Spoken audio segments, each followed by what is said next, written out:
Tribal Health and Human Services Department of the Confederated Salish and Kootenai Tribes is proud to present Good Medicine, a program dedicated to the wellness of the Flathead Nation. The mission is summarized quite simply: a healthier people, a stronger nation. We will strive to make good medicine a reliable source of ideas and information about health issues so that everyone can make informed decisions about their own lifestyle and health care. You will meet health professionals, tribal government and spiritual leaders, and interesting people from the tribal community discussing important health issues that profoundly affect us all.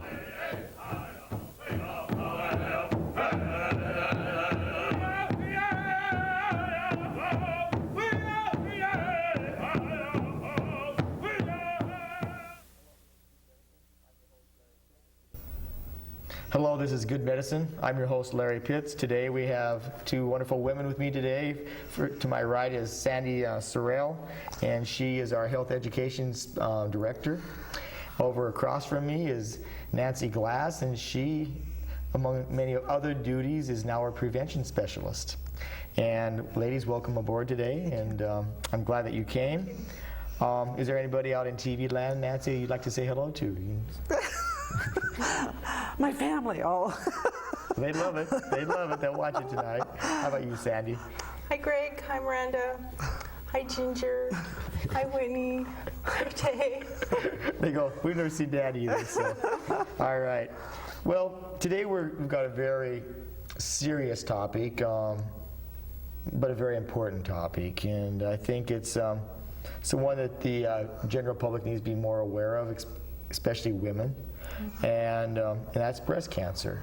This month is Breast Cancer Awareness Month, and you ladies are directly involved with a lot of the activities that are going on. So, Sandy, why breast cancer? Why are we here today? Well, breast cancer is the second leading cause of death for women, and that's very real to us. Every 3 minutes, a woman is newly diagnosed with breast cancer. And if you can just think about 9 women that you know, okay, one of those statistically will be diagnosed with breast cancer. So this is very real, and something that every woman needs to be aware of. If we look at locally, Indian women usually don't get breast cancer as often as non-Indian women. Mm-hmm. But the real sad part is that when they do, they die from it more often. And this is because it's usually in the late stages. Mm-hmm. And we'll talk a little bit about early detection later. Okay. What risks are associated with getting breast cancer? I mean, you hear all these different things, but there's got to be some specific things that we can be looking at. A woman who is over 50, a woman who has a mother or sister who has had breast cancer, a woman who is overweight, a woman who either started her menses very early or very late, and also a woman who doesn't have children or has decided to wait until after 30 to have her children. Other risk factors include someone that smokes and someone that drinks very heavily and also has a high-fat diet. There are some studies out there today, too, I guess, that you might want to bring out. Do environmental issues, is there any statistics behind that as far as environment, pollution?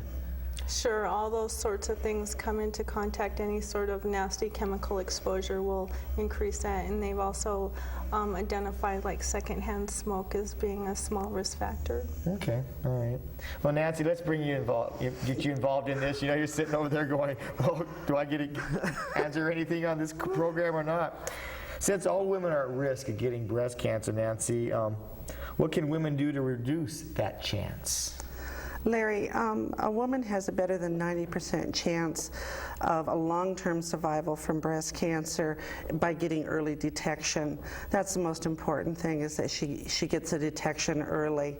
And this can be done by a woman doing a self-exam on herself when she's dressing or in the shower, laying down when she goes to bed at night, those kind of things. Knowing her family history is really, really important, and getting regular checkups from her doctor. And if you're over 40, get a yearly mammogram. That's really important.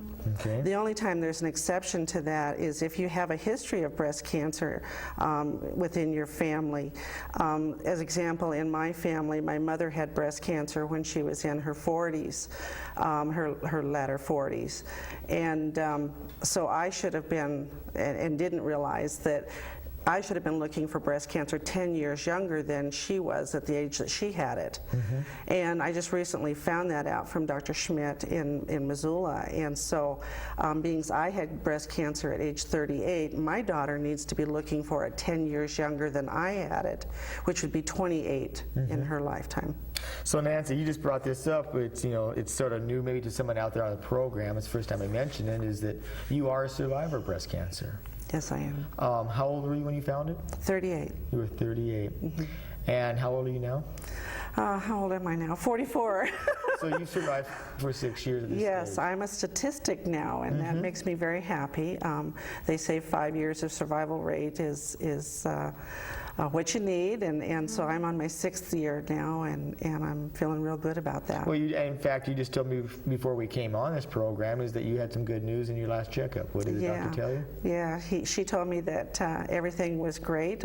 I was healthy and no signs of cancer, which was what I wanted to hear. That's right. Well, you know, and that's a blessing to all of us.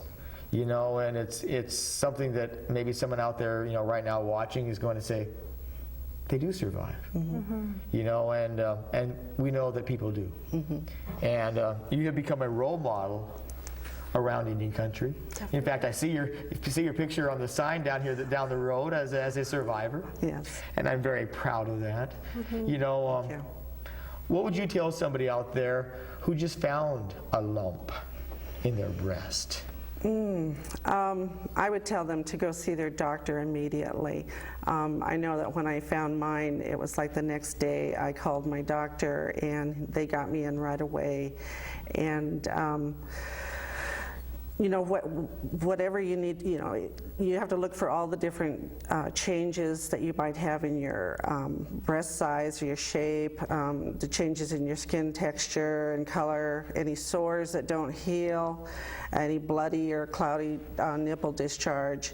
Women need to just know what to look for, and so any education that they can get or information that they pick up, which you can get at Tribal Health at any time, is really important that they know what to look for.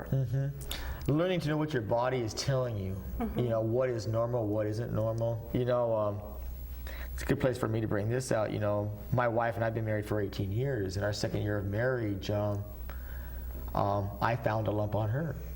It's very common. And I didn't know how to say it. I mean, at first when I found this, I went, what is this? And so I asked and said, honey, very sheepishly, and immediately she checked, went in, and it was benign. But, you know, we had the biopsy done, and it was very traumatic. Now, it wasn't as traumatic as maybe it could have been because we were so naive at the time. Right. Sandy, do you run into a lot of young women being naive about finding lumps and breast cancer, this type of thing? The information that I've got is that a lot of women will find a lump and kind of ignore it and think that it'll go away, and maybe, you know, this is just really not happening and are in denial about it. Another thing is that, you know, it usually doesn't hurt. And so, you know, how could this be cancer if it doesn't hurt? And so, yeah, a lot of people, you know, just try to push it back. And the key is to, you know, immediately, if you find any difference, to go in, get it checked, just to make sure. Do you find a lot of people, either one of you, that you find a lot of young women or even medium-aged women that are hoping or praying it's a vein that they're feeling? Or I remember that was a thought that went through my mind. Maybe it's a vein. Sure. Women's breasts are lumpy, and if you feel underneath the skin, it feels like rice. And some people do think that it could be, you know, just a little abnormality. That's why it's very important for women to do a monthly exam, you know, starting very young. and get to know exactly what their skin feels like, and so they'll know, immediately if they find something different. Okay. Nancy, this isn't on the questions we had down, but, when you found your lump, what kind of thoughts went through your mind? I was very devastated because I had lost my mother to cancer, my father to cancer. So your mother had passed away from it? Yes, after several years of survival rate. My father died of prostate cancer, and 30 days before my diagnosis of breast cancer, my husband had died of lung cancer. So I was in a very fragile state at that time, and my first instinct was to turn tail and run. I didn't figure I just didn't feel like I could handle this again, the stress, the treatment, and this time it was me. But I had a lot of really strong support from community and friends, and thank God with them and the Creator, I made it through that. It was a tough ordeal, but you just kind of sink your heels into the earth and you go for it, and I'm happy I did. Well, you've gone in swinging, and you're still standing. That's the key. I think that's, our mental outlook on things when you find something devastating in your life is how you can beat it and survive, be a survivor, and I guess that's the key I'm seeing. Sandy, you as a health educator, what is the biggest problem that you're finding going, talking with women about breast cancer? It's a very personal issue, and a woman, an older, maybe traditional woman, and maybe not feeling real comfortable with her body, and especially about going in and having someone else touch her body or examine her body. And a lot of the younger women are growing up with this attitude and this idea that yes, you have to get a mammogram and it's part of life, like getting a pap. But the older generation, this hasn't really been a part of their life in growing up, and so it's like getting women in that are 50 and older. This is a difficult challenge for me, is how do we get your grandma in? And so I'm asking daughters and sisters and aunties to grab this person, this loved one in your life that's 50, 40, 50, 60, 70, 80, and take them by the hand and go in, and get the mammogram, get the examination. And it's very simple. It takes about 15 minutes. And a lot of people think that it's painful, but there are things that, it's not the horror story that people used to think about.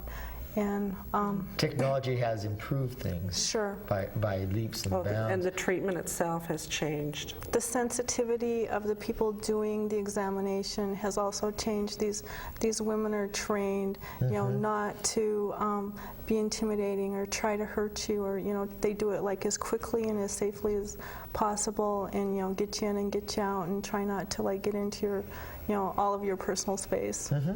As I'm hearing this, what's going through my mind is we need to reach out and love to the ones we love. And to put our arms around them and tell them because we love them, maybe escort them in.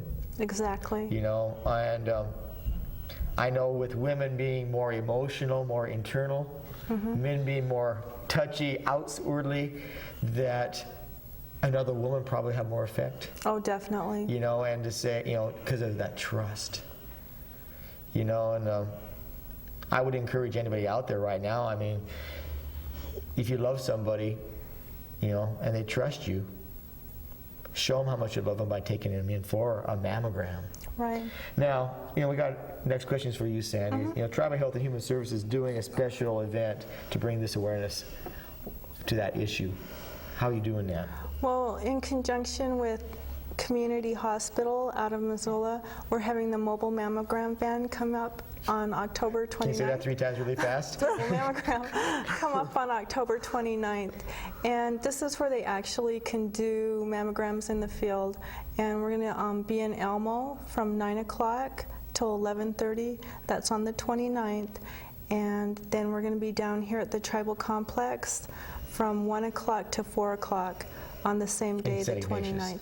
No, at the Tribal Complex, complex here. Okay. Right. Okay. We'll be having a health fair there, and so this will be a great thing. And what you need to do is call me, and that's 1-800-823-8228 for an appointment. You can also call the Elmo Health Clinic, and that's 849-5798, and talk to Julie, Chrissy, or Lydia. And if you'd like to get a mammogram and get on this schedule, get a hold of anybody in your health team in your area. Okay. And these mammograms are for regular, just doing your yearly one, and it's not for if you had cancer before. That's more of a specialized thing. But these women are wonderful. They're very upbeat. They're very great, and we're very happy to have them come up. Now, for people who are covered by Tribal Health and Human Services, that is free? Yes, Tribal Health and Human Services will pay for it. For people that can't afford it, there might be a pot of money, and that's for people that are very low income. Okay. What if a non-tribal member is sitting out there and would like to come? Is that possible? Sure. Okay. Sure. And what would that charge be? I believe it's $75. Okay. Between $70 and $75. Which is cheap. It's about the going rate, and plus they're coming to you. You Yep. don't have to make the special trip, and it's right then and there. How many people an hour can we put through? It takes about 15 minutes per person, and so we're trying to do at least 10 people in each site. Okay. So if you're going to do 10 people in each site, that means you're shooting for 20 people. Yeah. Yeah, I mean, pretty quick, aren't you, with those numbers? Why should a woman have a mammogram every year? Every year? Well, we have a little demonstration here. This far lump is a lump found by a woman that's not trained in self-exam or who has never had a mammogram. This next one is by a woman, found by a woman who occasionally, maybe once every 4 or 5 months, does a self-exam. This next one right here is by a woman that practices monthly self-exam. And then as we get smaller, this is the average size of the lump found by the first mammogram that a woman has. And if you'll notice, you can barely see this. It looks smaller than a piece of rice. This is the average size of a lump that is found by someone getting a mammogram every year. And so this is said to be between 5 and 7 years old. And you can see, the progression of having this in your body. This is late stage. This is very early. And like Nancy said, 90%, you have a 90% survival rate if you get it in the early stage. And that's, to me, right there, that's why you should get a mammogram. It can save lives. And Okay. Nancy, I saw you thinking something in your mind when you were looking at those. Oh, I was putting myself as to where I was when I had found mine. Oh, and where were you? I was what they consider a 1 centimeter, which is about a ½ inch in diameter. So I guess we would be somewhere in here, Right. in this range. And actually, that's about the size I think my wife's was. And I guess that's the thing, is prevention, early detection. If we can't prevent something, the earlier we detect it, the better chance of controlling it. And but as Sandy stated earlier, Nancy, we have some very distinct areas that we have to deal with, and that's, I know my mom is in her 70s, and she won't go and have one done because she says, I hear it hurts, and she's scared. How do I address that with her? Actually, I just recently, when I had my checkup, was at the community hospital for my mammogram, and they have new equipment down there now. And the old machines used to squeeze you and was painful for a few seconds that you had to be in the machine. Your breast had to be in the machine. But the new machine now, they don't have to squeeze the breast as hard, and so it's much easier to have a mammogram nowadays. So please don't let that stop you from having one. Well, I had a step-aunt that died from breast cancer just recently, and I hear the talk, how we always hear talk from the female side, and they said, well, the mammogram caused it. Is that possible? no, it's very, very low radiation. That's not possible. Well, they said they pinched it. Oh, no.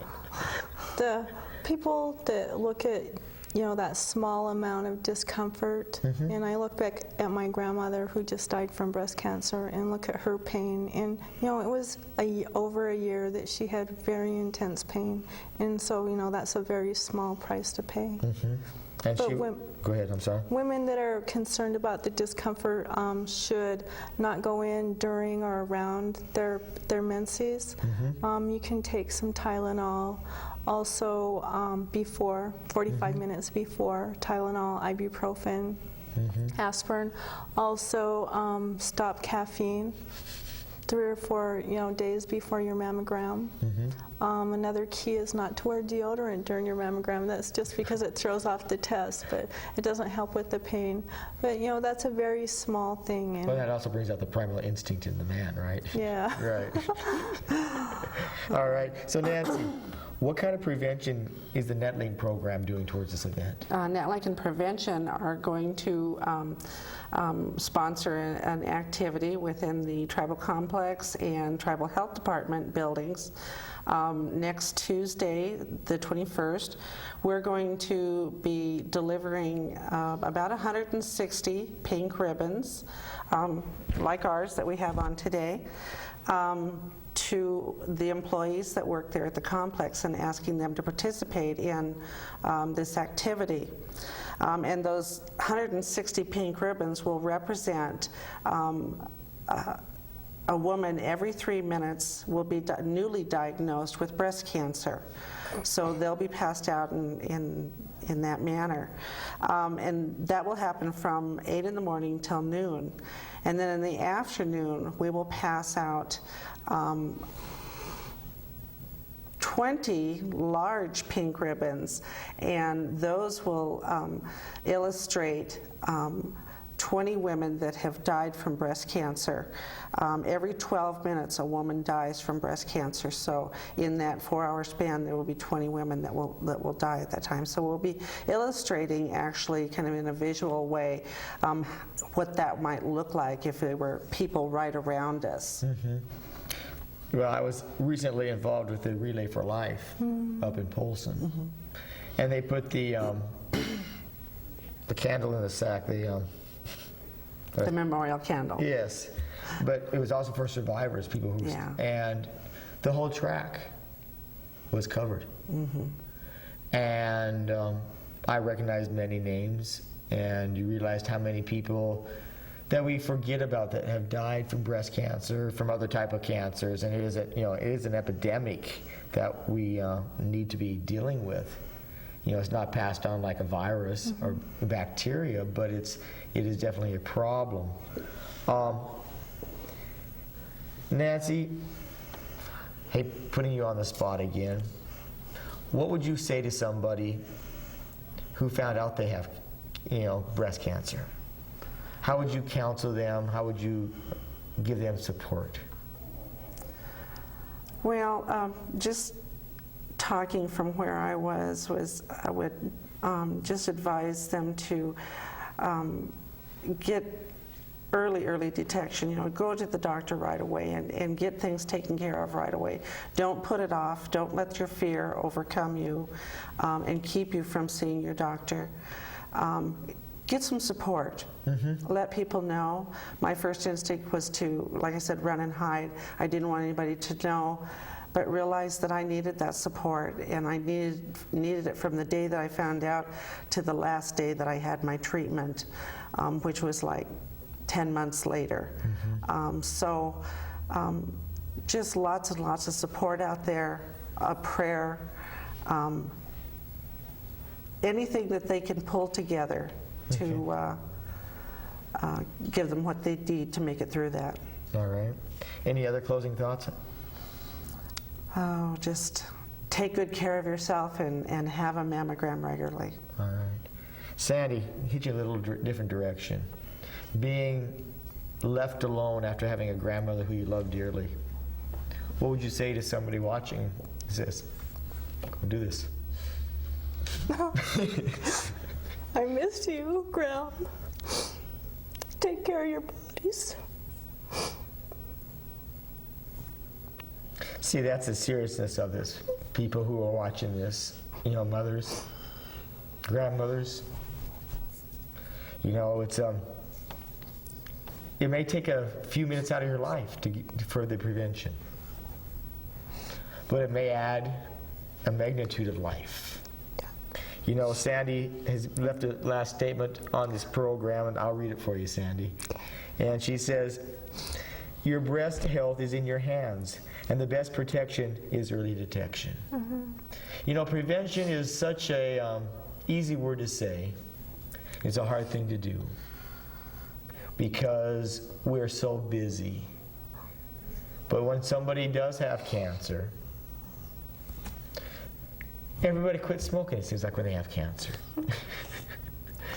You know, they start to take care of themselves after they get cancer because they start to realize how important life is. And people who are watching this program, you know, take a look at the two guests I have here. You see how heartfelt it is. It brings back memories of my life about people who I love. And don't do us a favor. Do your loved ones a favor. Go in, make an appointment. If you can't make it to our vans, you know, we'll get you to Tribal Health and we'll get you out there. And if it costs you $75 and you don't have that $75, I'm sure we can find some way to do that. Sandy, now you got yourself collected a little bit. Any last thoughts? Like Nancy said, take care of your body and take care of your loved ones. Take your Grammys, aunties, sisters. Make sure that they do this. And I guess the final threat that we can put on the general public out there is if you don't do it, you're going to look like Larry Pitts. And we know that nobody wants to do that. Ladies, I want to thank you for coming aboard today. I want to thank you for your emotion. You know, this was a great program. I hope a lot of people watch this and that it changes their lives. But if it changes one, that's all that matters. Yep. Yeah. Thank you. People, I want to thank you for watching today. And if you have any questions, call 1-800-823-8228 down at Tribal Health. If you want to schedule an Elmo, it's 849-5798. Thank you for watching, and we'll see you on our next program. Good day. Ooh.